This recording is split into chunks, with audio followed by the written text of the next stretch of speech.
मतलब 27-28 हज़ार रुपये इस पर सिर्फ सर्विस के गए हैं, मतलब 2,60,000 रुपये अभी तक इसमें लग गए हैं। ये जो एग्जॉस्ट का कलर है ये लोग देते हैं मैट में, और ये बहुत जल्दी फेड होना स्टार्ट होता है भाई साहब। अच्छी फैसिलिटी है इस बाइक में, इसमें हाई स्पीड भी रिकॉर्ड होता है। मैं चाहूँ टोटल कॉस्टिंग कितनी पड़ी है एग्जैक्ट। इसका एग्जॉस्ट नोट बहुत ही प्यारा आता है। मिरर्स की क्वालिटी इसकी कुछ खास ठीक नहीं है, ये आपको सालों भर ये देखिए झूलती रहेगी। जब मैं दिख रहा है सामने से, इधर वाला भी ब्लिंक हो रहा है, उधर वाला भी ब्लिंक हो रहा है।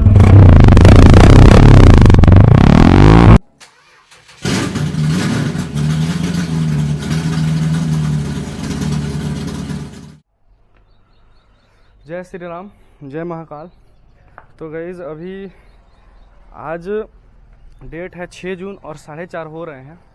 तो आज मैं आप लोगों के सामने लेके आ गया हूँ एक बहुत ही इम्पॉर्टेंट और एक बहुत ही महत्वपूर्ण वीडियो। अभी क्या है कि 2015 से, मतलब जब से 13 से लॉन्च हुई थी या 12 से, तभी से ये बाइक जो है मार्केट पकड़ी हुई थी। बट अभी कुछ ज़्यादा ही यंगस्टर्स के मन में आ चुका है इस बाइक को लेके कि अपाची हम भी ऑन करें या फिर हम भी लें। एक टाइम पे अपना भी सपना हुआ करता था। तो आज जो है ये मैं इसका ऑनरशिप रिव्यू आप लोगों के साथ शेयर करने वाला हूँ, और टोटल कॉस्टिंग कितनी पड़ी है एग्जैक्ट मैं आप लोगों को बताऊंगा। थोड़ा बहुत अप्रॉक्सीमेटली होगा, यहाँ तक कि मैं आपको पेट्रोल भी बता दूंगा अभी तक इस बाइक में कितना हमने जलाया है, इसका सर्विस कॉस्ट, इसके पार्ट्स कितने हमने चेंज करे हैं, पार्ट्स मिलता है नहीं मिलता है, क्या क्या अवेलेबिलिटीज़ है, इस वाली बाइक में प्रॉब्लम क्या है, अभी जो नई अपाची आ रही है उसमें वो प्रॉब्लम सॉल्व हुआ कि नहीं हुआ, और फिर पावर फिगर्स की भी हम बात करेंगे। तो सबसे पहले मैं आप लोगों को बता दूं कि ये जो मेरी अपाची है ये है 2020 मॉडल, 2020 की मॉडल है। ये मार्च में हमने खरीदी थी, तो अभी इसका 4 साल क्रॉस हो चुका है। और ये मीटर में आप लोग देख लीजिए ये गाड़ी चली कितनी है एग्जैक्ट अभी से आपको पता चल जाएगा। ये ओडो मीटर में आप लोगों को दिख रहा होगा 31,620 किलोमीटर। ठीक है, ये ओडो है, ये नहीं कि कोई ट्रिप है। अभी देखिए जैसे मैं ट्रिप करता हूँ, ये ट्रिप ए में 6,000 चली है, ट्रिप बी में 9,000। ठीक है, ये हाई स्पीड अभी तक 119। ये एक अच्छी फैसिलिटी है इस बाइक में, इसमें हाई स्पीड भी रिकॉर्ड होता है। मैं चाहूँ तो उसे डिलीट भी कर सकता हूँ, फिर से नया रिकॉर्ड शुरू हो जाएगा। और ये देख लो, तो फाइनली ये ओडो आ गया। टाइम देख लीजिए 4:31। फ्यूल गेज यहाँ पे दिया रहता है इस गाड़ी में, हाफ टैंक फ्यूल है अप्रॉक्सीमेटली। 1-2 खूंटी कम होगा। अभी बाइक स्टैंड पे लगी है, सिंगल स्टैंड पे, तो ये दिख रहा है। किलोमीटर ये दिख गया, इधर आपको RPM दिख जाएगा। ठीक है, और अगर इधर आते हैं तो 12,000 RPM तक ये होता ही है। ज़रा सा नॉइज़ आएगा थोड़ा बहुत, इसको अवॉइड करें। ये तकिया बेचने वाले जा रहे हैं। तो इसमें ऊपर है सबसे पहले ये इंजन चेक लाइट। ठीक है, उसके बाद ये फ्यूल का इंडिकेटर है, उसके बाद से सर्विस का इंडिकेटर है, उसके बाद बैटरी का, और ये नीचे जो ब्लिंक कर रही है ABS का है। ठीक है, तो ये यहाँ तक जो है इसकी बात हो गई। अब थोड़ा दूर जाइए कैमरामैन साहब आप। तो अब लो, इसको पहले हम ड्यूअल स्टैंड पे खड़ी कर दे ताकि जो है बताने में अच्छा रहेगा और इजी वे में ज़्यादा समझाने में रहेगा। तो सबसे पहले ये बाइक मैंने उस टाइम पे ली थी ऑन रोड, फाइनल मेरे को पड़ी थी 1,28,300 रुपये की 2020 में। अभी इसकी प्राइसिंग जो है बहुत ज़्यादा हो गई है, 160 प्लस है, 1,60,000। तो वो एक दूसरी चीज़ हो गई। तीसरा कि 30,000 में अभी तक अप्रॉक्सीमेटली पहला सर्विस हमने कराया था 500 पे, उसके बाद से हर 2-2 हज़ार रुपये में कराता हूँ, कभी कभी तो कम में भी करा देता हूँ। तो आप पकड़ के चल लो कि 14 या 15 सर्विस मैंने अभी तक कराई होगी। ठीक है, तो फर्स्ट सर्विस जो इसका पड़ा था वो 600-700 का पड़ा था, सेकंड भी 700-800 का पड़ा था, और थर्ड में कुछ चेंज वेंज हुए थे, डिस्क पैड्स ये वो, तो वो 1,000-1,200 या 1,500 की पड़ी थी। उसके बाद से मैंने जब भी सर्विस कराया है विदाउट एनी चेंजेस, मतलब कोई पार्ट्स अगर मैंने इस बाइक में चेंज नहीं करी हो, तो इसकी सर्विस जो है मुझे 800 से 1,000 रुपये के बीच में हो जाती है। बट इन केस जैसे कि डिस्क पैड्स चेंज कराने पड़े तो सर्विस की कॉस्ट जो है वो बढ़ जाएगी। सामने वाले हो गए, पीछे वाले हो गए, या फिर कुछ टॉपअप कराना हुआ, या कुछ मिरर्स डालना पड़े, कुछ भी XYZ या इंडिकेटर्स डालना है, तो वो आपका अलग से कॉस्टिंग पड़ जाता है। इस गाड़ी की मेजर कुछ प्रॉब्लम्स है, वो मैं आप लोगों को बताऊँगा इसी वीडियो में। पहले इसके कुछ पावर फिगर्स मैं आप लोगों को बता दूँ। 159 सीसी की ये बाइक जो है वो आती है, एयर कूल्ड आती है। ये 159 पॉइंट समथिंग सीसी की ये बाइक है, 160 पे अप्रूव्ड है। ये गाड़ी आपको पावर प्रोड्यूस करती है, ये मेरी वाली 16.4 PS की और 13.85 न्यूटन मीटर की टॉर्क, क्योंकि ये 2020 मॉडल है। बट अभी जो रिसेंट में बाइक्स आ रही है ना अपाची, उसमें थोड़ा सा पावर को डिक्रीज़ किया गया है, 15.82 टॉर्क हो गया है, और मेरा 16.04 है। तो पॉइंट आप समझ लो 20 ऐसा कुछ 30 का डिफरेंस है। वो कुछ खास आपको फील ऐसे तो नहीं होगा, टॉप स्पीड में जाने में आपको पता चल जाएगा कि जो ज़्यादा जो है अचीव नहीं कर पा रही है। न्यूटन मीटर टॉर्क जो है इसका उतना ही है, थोड़ी बहुत पावर्स में कमी की गई है, अभी भी उतना ही टॉर्क आ रहा है, इसमें भी उतना ही आता था। तो ये एक चीज़ हो गई। दूसरा, अब मैं आपको थोड़ा बहुत इसकी फ्यूलिंग की अगर मैं आप लोगों को आइडिया दे दूँ, तो ये जो टैंक है, ये टैंक है 12 लीटर का। इसके पहले जो मैं अपाची ऑन करता था, इसके पहले भी मैंने 2-3 अपाची ऑन किया हुआ है, उसकी जो टैंक आती थी 16 लीटर की आती थी, बट ये 12 लीटर का टैंक है और ईजिली 42 to 45 मतलब 42-45 की माइलेज ये दे देती है। कितना भी गंदा खींचे तो 38-40 का तो ऐसा तो दे ही देती है, बाकी कोई दिक्कत वाली इसमें बात नहीं है। टायर्स इसमें TVS के आते हैं, खुद के अपने रेमोरा ट्यूबलेस, आगे भी और पीछे भी। पीछे जो है इसके 110 सेक्शन के आते हैं और आगे की टायर जो है वो आती है 90 सेक्शन की। ठीक है, ये हो गया इसके टायर्स की बात। अब मेन पॉइंट, सस्पेंशंस इनके ठीक हैं, कुछ बहुत ही अच्छे नहीं हैं इस प्राइस सेगमेंट में अगर देखी जाए तो, इस बाइक के सेगमेंट में, और बहुत बुरी भी नहीं है। मैं बोलूँगा कि 4 साल हो गए, सब कुछ अच्छा चल रहा है। आगे वाला सस्पेंशन एक नंबर, अभी तक उसमें 1 रुपये का काम नहीं आया है, ना ही हमने कुछ कराया है। और पीछे वाला सस्पेंशन भाई साहब, मेन चीज़, पीछे वाली सस्पेंशन जो है, अब ज़रा मुझे दे दीजिए, पीछे वाला सस्पेंशन यहाँ पे जो है वो लीक हो गया था। ठीक है, इधर वाला, तो इधर वाले का काम मैं कराने गया तो इधर का और उधर का दोनों का काम कराया हूँ। ये एक मेरे को अलग से खर्चा दिखा है, तो 2000 रुपये ऐसा कुछ समथिंग उस टाइम पे लगे थे।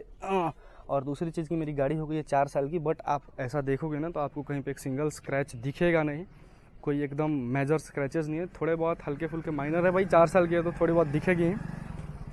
उसके बाद से अच्छी चीज़ क्या लगती है अपाची की, कि इसका एग्जॉस्ट नोट बहुत ही प्यारा आता है, बहुत ही प्यारा। बट एक ही चीज़ करते हैं TVS वाले, जो कि मेजर इशू है इसमें, और सारी अपाची में होता होगा, और होता क्या होता है ही, मैंने 3-4 यूज़ किया तो मुझे पता। ये जो एग्जॉस्ट का कलर है ये लोग देते हैं मैट में, और ये बहुत जल्दी फेड होना स्टार्ट होता है भाई साहब।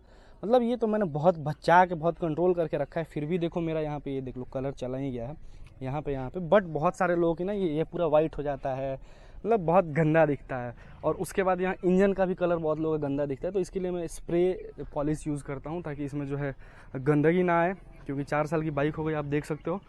और दूसरी चीज़ कि इसके इंडिकेटर्स पीछे वाले टेढ़े हो जाते हैं, ये आप लोग दिमाग में लेके चलना कि आप जब अपाची ऑन करोगे तो ये देखो, इधर वाला थोड़ा सीधा है, इधर वाला पूरा ये लूज़ है। अगर सीधा करते हैं तो ये ऐसे होगा। तो इसका भी सॉल्यूशन है, घबराने वाली बात नहीं है, आपको 200 रुपये लगेंगे और ये ठीक हो जाएगा। इसके नीचे एक ये लोहे की रॉड आती है, ये दिख रहा है आपको, ये स्टेनलेस नहीं होती है, तो इसलिए मूर्छा वर्चा पकड़ लेता है, कोरोजन, तो जिसके चलते जो है आपका इंडिकेटर टेढ़ा हो जाता है। सामने वाले में ऐसा कोई दिक्कत नहीं है, सामने ये वाला एकदम अच्छा है।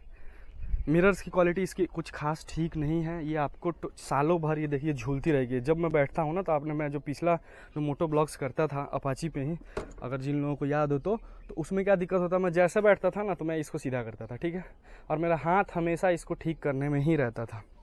ये वाली चीज़, ये चार्जिंग वाला भी है, बट मैंने लगाया नहीं है, देख लीजिए। इसमें आप फ़ोन भी चार्ज कर सकते हो, बट मैं इसका ये कनेक्शन ऑफ करके रखा हूँ, क्योंकि मेरे को DC से चार्ज करने की ज़रूरत नहीं पड़ती है। इसमें बस वो कर सकते हैं आप, क्या बोलते हैं, फ़ोन ऑन होल्ड करके गूगल मैप ये वो देखने के लिए। मैं जब बनारस रहता था, वो भी बाद में इसका यूज़ ख़त्म ही हो गया। उसके बाद से यहाँ पे मैंने हज़ार्ड लगाया हुआ है इस गाड़ी में अलग से, ताकि चारों इंडिकेटर जले। मैं आप लोगों को एक बार दिखाई देता हूँ। अभी देख लीजिए, सिंगल जल रहा है और अब ये ऑन, अब देखिए अब चारों जलेगा, देख लो, दिख रहा है सामने से। इधर वाला भी ब्लिंक हो रहा है, उधर वाला भी ब्लिंक हो रहा है, जो कि बहुत अच्छा लगता है और देखने में भी नाइट में विजिबिलिटी बढ़िया देता है। और आप अगर रॉन्ग साइड में चल रहे हो या कहीं रुके हो तो एक बहुत अच्छी चीज़ बन के आ जाती है। तो वो हो गया, आप लगवा सकते हो, अलग से मॉडिफिकेशन के छोटे छोटे पार्ट्स हैं। उसके बाद से इस गाड़ी में मेन स्टैंड आता है, जो कि बहुत अच्छी चीज़ है, सिंगल स्टैंड के साथ। और ये इंजन गार्ड या काउल आप जो बोलो इसको कह सकते हो, जो कि बहुत ही अच्छा कॉम्बिनेशन बैठ जाता है इसके बॉडी में, वहाँ से लेके यहाँ तक। और अब जो बात आती है खर्चे की, सर्विस मैंने आप लोगों को बता ही दिया। तो टोटल अगर आप मान लो एक सर्विस 2000 रुपये का भी पकड़ते हो, चलो 3 सर्विस आप पकड़ लो 1-1000 रुपये का 3, और बाकी 12 सर्विस 2000, तो 24 और 3 मतलब 27-28 हज़ार रुपये इस पर सिर्फ सर्विस के गए हैं। उसके बाद आप अगर इसमें प्लस करो तो ये दूसरा चेन सेट है। एक चेन सेट जब गाड़ी 12,000 किलोमीटर चली थी तो मैंने चेंज किया था, और दूसरा चेन सेट ये जब 20-22 हज़ार किलोमीटर गाड़ी चली थी, तो आप लोगों को याद होगा मैंने इस बाइक से भूटान की जो है एक राइड करी थी, सिलीगुड़ी, सिक्किम, गैंगटॉक, भूटान, तो उसमें मैं चेन सेट ज़रूरत नहीं था लेकिन मैं चेंज करके गया था। कि रास्ते में कोई दिक्कत मेरे को एज सच इसमें ना आए। उसके बाद से पीछे वाला टायर अभी मैंने रिसेंट चेंज किया है, आप लोगों ने देखा हो तो हमारा वो ब्लॉग जाके ज़रूर चेक करें कितने की पड़ी क्या है, सारे सेक्शन सारी डिटेल उसमें दी गई है। बट ऊपर मैं बता दूँ 2000 रुपये में एक ये टायर आ जाता है, आप ये चेंज कर सकते हो। तो 25,000 और ये चेन सेट 2 बार चेंज किया मैंने 1,500 रुपये का, तो 28,000 रुपये और 2,000 के टायर्स और 30,000 रुपये ये आपको मोटा मोटा अभी तक ऊपर आपको दिख गया। बट अब इसमें और भी कुछ मोटे चेंजेस मैंने करे हैं। बाबू ज़रा कैमरा पकड़ लीजिए। और इसमें जो महंगा खर्चा जो मैंने किया है ना भाई साहब, वो खर्च इसमें है, इसके अंदर है। ये जो दिख रही है ना टैंक, थोड़ा दूर चले जाइए। तो असली जो एक्सपेंस है इसका वो टैंक में ही हुआ है कि इसमें मेरा फ्यूल पंप जल गया था, क्योंकि हम लोग को जो है पहले कार्बोरेटर वाली बाइक चलाने की आदत थी। तो कार्बोरेटर वाली में क्या है कि रिजर्व लगता है तो ऑन कर दो, उसमें कोई रिस्क नहीं है। बट ये था फ्यूल इंजेक्टर बाइक, तो इसमें क्या था हाफ टैंक पेट्रोल रखना है और वो हम रखते नहीं थे, इसलिए हमारा फ्यूल पंप जल गया था। ठीक है, उसका मोटर वोटर जल गया था, तो वो मैंने 6,000 रुपये की चेंज करी थी। और इसका एक फ्यूल अंदर का वो जल गया था FI, और एक यहाँ भी इसका एक आता है फ्यूल पंप या जो भी बोलो आप उसको, वो भी जल गया था। तो 6-7 हज़ार रुपये का, मतलब 12-14 हज़ार रुपये का वो एक फटका पड़ा था मुझे। आप टोटल पकड़ लो 13,000 रुपये, तो 30 और 13 43,000 रुपये। ठीक है, ये मैंने आपको बता दिया। और ये जो गोल्डन कलर का दिख रहा है, इधर ज़रा लेके आ जाइए। ये कुछ खास महंगा नहीं होता है थर्मल सेंसर, बट फिर भी मैं आप लोगों को दिखा देता हूँ, जस्ट कि एक एक चीज़ जो है जेन्युइन रहे, आपको पता चले। ये जो गोल्डन कलर के दिख रहे हैं ना, ये थर्मल सेंसर्स, तो ये 500 रुपये का आया था, फिट विट करा के 550 में हो गया था। और उसके बाद से इधर कुछ मैंने चेंज नहीं किया है, डिस्क पैड्स जो भी वो तो सर्विस में ही आ गए, वो कुछ मोटा खर्चा नहीं है। मोटा खर्चे में मुझे जो लगा है वो अभी तक यही लगा है। और अब आइए मैं आप लोगों को पेट्रोल का जो है फाइनल बता देता हूँ।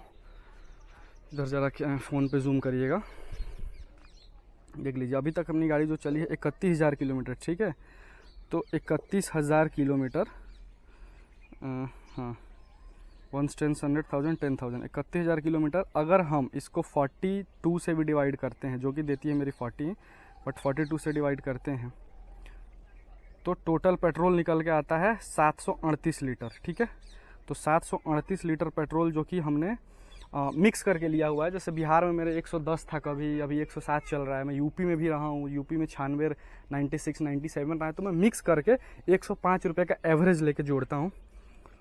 तो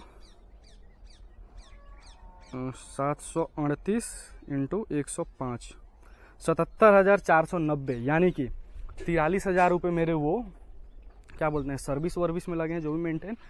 और ये मोटा खर्चा बता रहा हूँ, 43,000 प्लस 78,000 रुपये का पेट्रोल, 1,21,000 रुपये अभी तक इस बाइक में जा चुके हैं, जो कि मोटी मोटी चीज़ है। अब उसमें आप अगर प्लस कर देते हो हर 500 किलोमीटर पे एक वॉश 100 रुपये की, तो वो एक अलग बन के आ जाएगी। 30,000 है तो आप देख लो, मतलब 60 बार वॉश हुई है तो 6,000 रुपये वॉशिंग के चले गए, 1,27,000 रुपये। उसके बाद से छोटा मोटा कहीं भी चेन टाइट कराने गए, चेन लूप कराने गए, तो 20-30 रुपये मैकेनिक को दिए। वो एक छोटी चीज़ है, वह तो हमारे यहाँ लेते नहीं है, बट पटना में हो या कहीं सिटी में हो तो आपको लगेंगे। उसके बाद से पॉलिश वॉलिश देख लो, वो तो खैर मैं अलग से यूज़ करता हूँ, मेरी प्रॉब्लम है। छोटे बहुत मॉड्स अगर कर रहे हो तो मतलब मेरे को अभी तक जो बाइक पड़ी है 4 साल में, 1,27,000 रुपये इसकी maintenance, fuel, each and everything. ठीक है, ये सिर्फ यही सब बातें हो रही है। अब इसमें मैंने ट्रैवल भी किया है, वो सब चीज़ हम नहीं बोलेंगे, सिर्फ बाइक का कॉस्ट ही हम इसमें कैलकुलेट कर रहे हैं। एक ऑनरशिप ट्रू वाला आपको दे रहा हूँ मैं।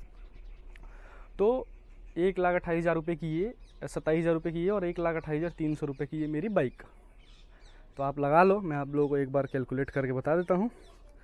128, ठीक है, 1,28,000 प्लस 1,27,000, 2,55,000, मतलब 2,60,000 रुपये अभी तक इसमें लग गए हैं, फ्यूल सर्विस वर्विस लेके, जो कि अपने KTM के प्राइस के उतने भी नहीं है।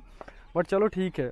अब दूसरी चीज़, इसका जो हेडलाइट है मैं उससे सेटिस्फाइड नहीं हूँ, एकदम गंदा वाहियात। लेकिन हाँ, आप अगर कंपेयर करो, इसके पहले जो BS3 आती थी अपाची, उसका आर्मेचर और भी घटिया था इससे, तो उसकी लाइट्स तो और स्कैटर्ड हो जाती थी, पता ही नहीं चलता था कि क्या है। इसकी तो थोड़ा एक जगह गिरता भी है, बट इसका कुछ खास लाइट्स मेरे को नहीं लगा। इसका एक बार ये स्विच लॉक सेट पूरा चेंज किया है मैंने, तो 1,000-1,200 का पड़ा था, वो चीज़ मैं भूल गया हूँ।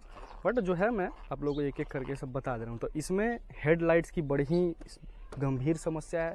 ऊपर से 4 साल के बाद मेरा हेडलाइट अब जाके कटा है, लो काम कर रहा है, हेड काम नहीं कर रहा है 4 साल के बाद।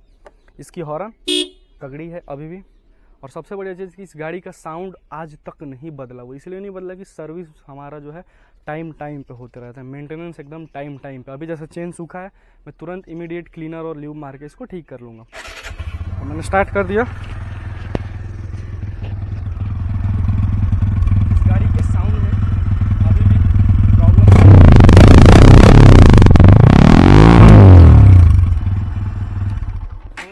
तो ये एक बहुत अच्छी चीज़ है जो कि आप अगर TVS अपाची RTR 162 भी को ऑन करते हो तो आपको पता होना चाहिए। और मैं बता दूं आपको, बजट फ्रेंडली बाइक है, एकदम बजट फ्रेंडली। आप एक स्प्लेंडर नहीं मेंटेन किए, समझ लो कि आपने अपाची मेंटेन कर लिया। एवरेज में भी कुछ खास दिक्कत नहीं आता है। उस टाइम मैं ब्लॉगर नहीं था, बट मेरे पापा के पास एक स्प्लेंडर प्रो हुआ करती थी, तो वो मैं जब पटना ले जाता था तो हमेशा 47-48 का माइलेज देती थी मेरे हाथ में। पता नहीं पापा के हाथ में क्या देती थी। वो इसलिए कि हम सिटी में चलते हैं, सिटी में कोई भी बाइक्स वही देती है, हाईवे पे चलना नहीं होता। और जिनको हाईवे पे चलना है, जिनको दूर जाना है, वो स्प्लेंडर क्यों लेंगे? तो वो एक बात है। तो मैं तो बोलूँगा कि अगर आप लोगों का ऐसा कुछ डिसीजन हो रहा है लेने का, तो भाई अच्छी चॉइस है, आप ले सकते हो। या फिर इसके सेगमेंट में भी देख लो, अगर 160 में हॉर्नेट भी आती है, 160 की इसकी खुद की 4 भी आती है जो कि सक्सेस नहीं हुई मार्केट में, सबको पता है। पल्सर भी आती है 160, और ये N160 भी आने लगे। तो बहुत सारे ऑप्शंस है। तो बट मेरे को ये ठीक लगी। उस टाइम पे कम ही ऑप्शंस थे, बट और कुछ भी ऑप्शंस होता तो मैं यही लेता। और आज भी अगर मैं बोलूँ कि 2024 में 2024 में भी मुझे लेना है इस सीसी के सेगमेंट में या फिर इस प्राइस के ब्रैकेट में, तो मेरी फर्स्ट प्रेफरेंस जो है यही होगी, अपाची ही होगी। मुझे चाहिए कि कलर दूसरा होगा, क्योंकि मैंने सारी कलर्स तो ले लिए हैं, रेड, ब्लू, वाइट लिया था, अब ये ब्लैक। अब जो लूँगा वो दूसरा कलर कोई लूँगा। बट हाँ भाई साहब, गाड़ी एक नंबर है। वीडियो अगर अच्छी लगी हो, इन्फॉर्मेटिव लगी हो, तो हमारे चैनल को लाइक करें और सब्सक्राइब करें। एक कमेंट ज़रूर डालें, कोई भी अच्छी बुरी चीज़ आपको जो भी इसमें दिखी हो, और अपने दोस्तों के साथ शेयर करें जो लेना चाहते हैं, या फिर जिनके पास है वो अपना ओपिनियन शेयर कर सकते हो। बट एंड में मैं यही बोलूँगा, किसी की भी गाड़ी हो, कोई भी गाड़ी हो, उसको आप मेंटेन रखोगे तो आपका साथ देगी। अब देख लो, 4 साल की बाइक है ये, 4 साल क्रॉस हो गया है, बट अभी भी देख के इससे प्यार होता है मुझे। मैं सच बता रहा हूँ, मैं जब भी इस बाइक को देखता हूँ मुझे इससे प्यार होता है, दिख रहा है। तो वो एक चीज़ है, आपको उसके अकॉर्डिंग रखना पड़ेगा। और इसमें मैंने कुछ ज़्यादा कहीं पे भी छेड़खानी नहीं करवाया है इस बाइक में। पर्सनली मैंने बस सामने अपने चैनल का नाम लिखा है, ये देख लीजिए, ये आपको सब्सक्राइब करना है, TS गियर्स। और एक मैंने यहाँ पे लिखा है, क्योंकि ये बाइक जो है मेरे पापा अभी यूज़ करते हैं, तो उनको कुछ खास देख के मार्केट में कोई लोग देखे तो ये ना बोले कि बच्चों वाली हरकत है, इसलिए एक यहाँ पे मैंने रखा है, ताकि जो है वो थोड़ी बहुत लगनी चाहिए कि हाँ एक यूट्यूबर की बाइक है। बाकी और कोई दिक्कत नहीं है। अभी इसकी हेडलाइट की प्रॉब्लम है, तो ये तो 200-300 रुपये में सॉल्व हो जाएगी। तो चलिए ठीक है फिर, जय श्री राम, जय महाकाल।